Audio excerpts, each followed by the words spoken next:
सागर एक middle class family का लड़का था जिसके पिताजी का देहांत कुछ साल पहले हो गया था। सागर मीना नाम की लड़की से प्यार करता था और अपने घर वालों की रजामंदी से शादी कर लेता है। सागर के परिवार में उसकी माँ और एक छोटी बहन के अलावा इस दुनिया में कोई भी नहीं था, इसलिए सागर के ऊपर अपने घर की सारी जिम्मेदारी थी। सागर एक छोटी मोटी कंपनी में जॉब करता था जिसकी सैलरी भी कम थी, पर उसके पास जो कुछ भी था वो उससे संतुष्ट था। लेकिन मीना एक अमीर परिवार से थी। शादी के बाद आज मीना का इस घर में पहला दिन होता है। सागर, तुम्हारे घर में एसी, टीवी, फ्रिज कुछ भी नहीं है? अरे नहीं, सिर्फ एसी ही नहीं है, बाकी सब कुछ तो है। हाँ, लेकिन ये सब तो कितना आउटडेटेड है। तो फिर क्या हुआ, चल तो सही से रहा है। अरे सिर्फ चलने से क्या होता है, देखने में भी तो अच्छा होना चाहिए। देखो ना कितना अजीब है, इससे तो आजकल कोई यूज भी नहीं करता। हाँ ठीक है, लेकिन हमें कभी जरूरत ही नहीं लगी। पर सागर, मुझे तो इन सब चीजों की आदत है, तो हम ये सब चीजें नहीं खरीद लेते हैं। मीना, तुम कैसी बातें कर रही हो?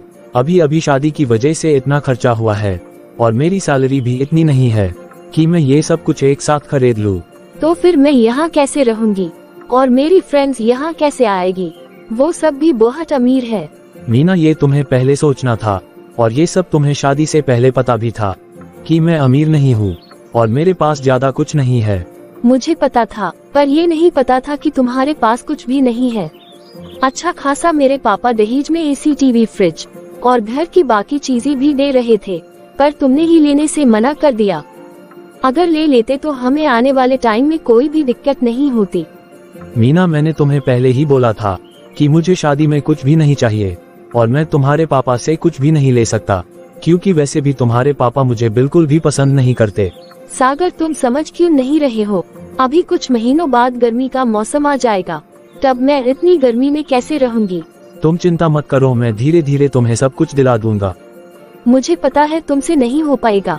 तो तुम क्या चाहती हो कि मैं अपनी सेल्फ रिस्पेक्ट खोकर तुम्हारे पापा के आगे हाथ फैलाकर खड़ा हो जाऊं? और मीना, तुम मेरे हाल के बारे में अच्छे से जानती थी और अगर ऐसा ही था तो मुझसे शादी नहीं करनी थी। मैंने तुम्हें पहले ही कहा था कि मैं तुम्हारी इच्छाएं पूरी नहीं कर सकता और मेरा घर चलाने के लिए मेरे सिवा कोई नहीं है। मुझसे जितना होगा मैं उतना ही करूँगा। बस रहने दो, तुम मेरी जरूरतें पूरी नहीं कर सकते। ये तो मैंने तुम्हें पहले ही बोला था। इतने में सागर की छोटी बहन वर्षा आ जाती है। सागर भैया, वो कॉलेज की फीस भरनी थी, आज लास्ट डेट है भरने की। लो कर लो मेरी जरूरतें पूरी। बड़े आए मेरी जरूरतें पूरी करने वाले, पहले अपने गरीब खानदान की जरूरतें तो पूरी कर लो, बाद में मेरे लिए कुछ सोचना। फिर मीना गुस्से में अपने कमरे में चली जाती है। क्या हुआ भैया, भाभी इतने गुस्से में क्यों है? अरे कुछ नहीं छोटी, मीना तो ऐसे ही बोल रही थी, मैं तुम्हारे कॉलेज की फीस आज ही भर दूंगा। भैया बस आप मुझे थोड़ा टाइम दे दो, मैं अपने फाइनल एग्जाम के बाद कोई जॉब ढूंढ लूंगी। अरे नहीं नहीं छोटी, तुम ये क्या बोल रही हो? तू अपने भैया के राज में ऐश कर, तुम्हें ज्यादा सोचने की जरूरत नहीं है और तुम इन बातों पर ध्यान भी मत दो। तुम अपनी पढ़ाई पर ध्यान दो, ये सब मैं देख लूंगा। फिर इतने में सागर की माँ भी वहाँ आकर बैठ जाती है। नहीं बेटा, वर्षा ठीक बोल रही है। बेटा तू अकेले कितना करेगा, और वैसे भी अब तेरी शादी हो चुकी है, तुझे बहू का खर्चा भी तो उठाना है। बेटा थोड़ा तू कर और थोड़ा वर्षा कर लेगी। और बेटा, बहू अपना मायका छोड़ कर आए है, उसको कोई भी परेशानी नहीं होनी चाहिए। फिर एक दिन मीना और सागर बाहर कहीं घूमने गए थे और वहां से वापस आने के लिए बस स्टैंड पर खड़े हुए थे। सामने से मीना की सहेली अपनी गाड़ी में आ रही थी और वो मीना को बस स्टैंड पर खड़ा देखकर गाड़ी से उतरकर उसके पास जाती है। अरे ये मीना बस स्टैंड पर क्या कर रही है और इसके पास गाड़ी नहीं है? अरे नहीं, ऐसे कैसे हो सकता है? मीना के पापा के पास तो बहुत पैसा है, चलो उससे ही पूछ लेती हूँ। अरे नेहा, तुम यहाँ कैसे? मैं तो बस यहाँ से गुजर रही थी तो मैंने तुम्हें यहाँ देखा और रुक गई। और क्या बात है मीना, आज बस से जा रही हो, तुम्हारे पास गाड़ी नहीं है? तुम्हारी मजाक करने की आदत नहीं जाएगी। मेरी गाड़ी खराब हो गई थी तो ड्राइवर ठीक करवाने के लिए लेकर गया है और मैं कब से कैब बुक कर रही थी, पता नहीं हो ही नहीं रही। चल कोई बात नहीं, मैं तुझे छोड़ देती हूँ। अरे नहीं नेहा, तुम क्यों तकलीफ कर रही हो, हम चले जाएंगे। अरे मुझे मार्केट में कुछ काम है तो मैं तुम्हें रास्ते में छोड़ दूंगी। अरे नहीं, कोई बात नहीं, हम चले जाएंगे। यार अब तू इतने नखरे मत कर। अच्छा ठीक है, चलती हूँ। सागर मीना की बात सुनकर नाराज हो जाता है और मीना की सहेली के साथ जाने से इनकार कर देता है। वो मीना, मुझे कुछ काम याद आ गया है। ऐसा करो, तुम अपनी सहेली के साथ चली जाओ, मैं थोड़ी देर में आ जाऊंगा। हाँ ठीक है। फिर मीना अपनी सहेली के साथ चली जाती है। मीना अपनी सहेली के साथ गाड़ी में जा तो रही थी, पर उसी डर था कि वो कैसे अपने छोटे से घर के आगे गाड़ी रुकवाएगी। अरे अब मैं क्या करूँ? नेहा को कैसे अपने ससुराल जाने से रोकूं? अरे रुको रुको, मेरा घर आ गया। ओ तुम यहाँ रहती हो? हाँ, मैं इस एरिया के सबसे पॉश एरिया में रहती हूँ। बस वो सामने वाली बड़ी सी कोठी मेरी है।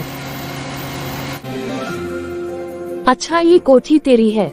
क्या बात है मीना, तू तो और भी ज्यादा पैसे वाली हो गई। और होनी भी थी, तू तो पहले से अमीर थी। क्या बात है, तेरी तो ऐश है। नेहा अंदर चल, कुछ चाय पानी पी कर चली जाना। नहीं अभी नहीं, अब तो तेरा घर देख लिया, जब इस तरफ आऊंगी तुझसे मिलने आ जाऊंगी। अच्छा ठीक है, चलो फिर मिलते हैं। अपनी सहेली के जाते ही मीना अपने घर जा रही होती है और रास्ते में उसको सागर मिलता है। मुझे पता है आप जानकर मेरी सहेली की गाड़ी में नहीं बैठे। तुमने अपनी सहेली को झूठ क्यों बोला? और क्या करती, उसका पति बहुत अमीर है और मैं उसको सच बताकर अपनी बेइज्जती नहीं करवा सकती। पर जो तुम कर रही हो वो ठीक नहीं है। एक दिन तो उनको पता लग ही जाएगा, तो फिर तुम क्या करोगी? फिर कुछ दिन बाद मीना की सहेली नेहा का फोन आता है और वो उसके घर आने को कहती है और वो मीना को बोलती है कि वो उसके घर के बाहर, यानी कि उसी कोठी के बाहर खड़ी है। फिर तुरंत ही मीना अपने पापा को फोन करके सब कुछ बताती है। बेटा, अब मैं क्या कर सकता हूँ? तुमने ही उस गरीब से शादी करने की जिद पकड़ी हुई थी। अब तुम बताओ मैं क्या कर सकता हूँ? ऐसा करो, तुम अपनी सहेली को सब कुछ सच बता दो। मीना अपने पापा से बात कर ही रही होती है कि उसकी सहेली घर में आ जाती है। मीना, तूने मुझसे झूठ बोलकर अच्छा नहीं किया। मैं तो उसी दिन समझ गई थी कि तू कितनी बड़ी झूठी है। जिस कोठी को तू अपनी बता रही थी वो मेरे अंकल की है। शर्म आनी चाहिए तुझे। तुम आज के बाद मुझसे मिलने की कोशिश भी मत करना।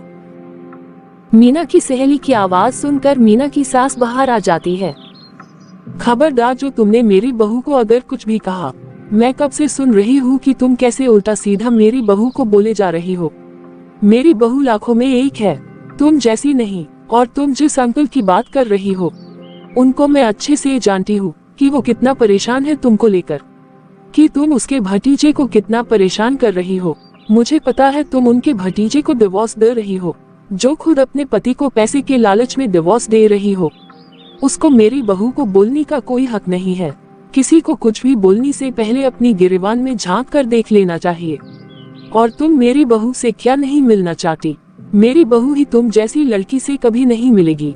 और मेरी बहू मेरे बेटे से सच्चा प्यार करती है, और वो तो मेरे बेटे के लिए अपना ऐश और आराम सब कुछ छोड़ कर आई है। तुम्हारी तरह पैसे के लालच में अपने पति का साथ नहीं छोड़ रही है। अब और भी कुछ सुनना बाकी रह गया है क्या?